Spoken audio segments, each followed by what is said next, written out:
se mei pe azin lei tu zingin ola zisu lep na tui pia lumang lo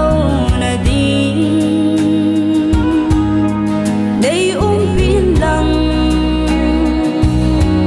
nei bui singo nei ngai damin o ka paka nei ngai damin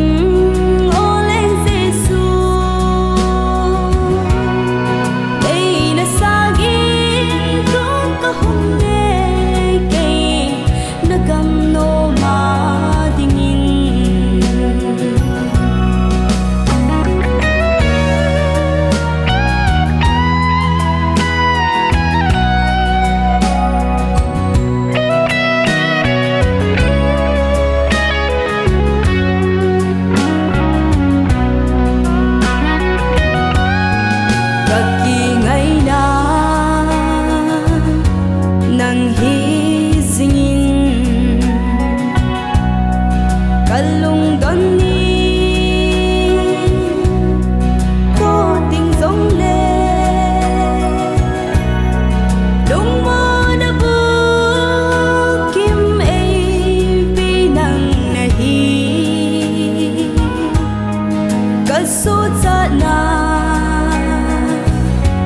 ding dong